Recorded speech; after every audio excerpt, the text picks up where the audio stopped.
Kasaragod അമ്പലത്തറയിൽ CPM നേതാക്കൾക്കെതിരെ സ്ഫോടക വസ്തു എറിഞ്ഞത് party പ്രവർത്തകരല്ല എന്ന് CPM. ലാലൂർ സ്വദേശി രതീഷിന് 2018 മുതൽ പാർട്ടിയുമായി ബന്ധമില്ല എന്ന് വിശദീകരണം. RSS പ്രവർത്തകനായിരുന്ന അമ്പലത്തറ ദാമോദരൻ വധക്കേസിൽ പ്രതിയായിരുന്നു രതീഷ്. കണ്ണോത്ത് തട്ട് ആമിനയ്ക്ക് ആക്രമണത്തിൽ പരിക്കേറ്റിട്ടുണ്ട്. അതാണ് ഇവിടെ ഞാൻ പുറത്ത് നിൽക്കുന്നുണ്ട്. അപ്പം ആടുന്നത് പൊട്ടുന്നു കേട്ടിന് അത്ര തന്നെ. പിന്നെ ഇവിടെ കുറച്ച് ആൾക്കാരുണ്ട്. അവർ നമ്മൾ പിരിവിന് വന്നതിനാണ് പറഞ്ഞത്. അവർക്ക് നേരെയാണ് അവൻ ഇട്ടത്. അത് ഗംഗ മോളെന്നാണ് അത് പൊട്ടുന്നത്. അപ്പം ഞാൻ ഇവിടെ ഇതുകൊണ്ട് നീർന്ന് നിന്നതും എൻ്റെ കണ്ണിന് വന്നിട്ടൊന്ന് അടിച്ചു. അപ്പം ഞാൻ വീണിനാണ്. അപ്പോൾ ഇവർ വന്നിട്ട് എന്നെ പൊന്തിച്ചെടുത്തതാണ്. ഹോസ്പിറ്റലിൽ എന്താ പറഞ്ഞിപ്പോൾ? ഹോസ്പിറ്റലിൽ നിന്ന് ഇപ്പം പറഞ്ഞ് അത് ചെറിയൊരു പ്രശ്നമുണ്ട്, ഇന്ന് കണ്ണിൻ്റെ ഡോക്ടറെ കാണിക്കണോ, കാണിച്ചിട്ട് പറയാമെന്ന്.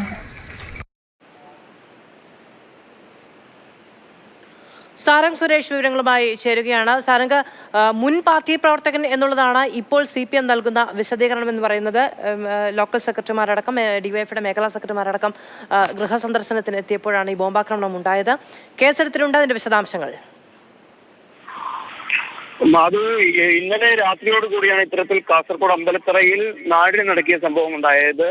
CPM ഒരു ഗൃഹപ്രവേശന ചടങ്ങിനെത്തിയ CPM നേതാക്കൾക്ക് നേരെയാണ് CPM അനുഭാവിയായിട്ടുള്ള രതീഷ് സ്ഫോടക വസ്തു എറിഞ്ഞത്. സ്ഫോടക വസ്തു എറിയുന്ന സമയത്ത് തൊട്ടടുത്തുണ്ടായിരുന്ന സ്ത്രീക്ക് കണ്ണിന് പരിക്കേൽക്കുന്ന ഒരു അവസ്ഥയുണ്ടായി.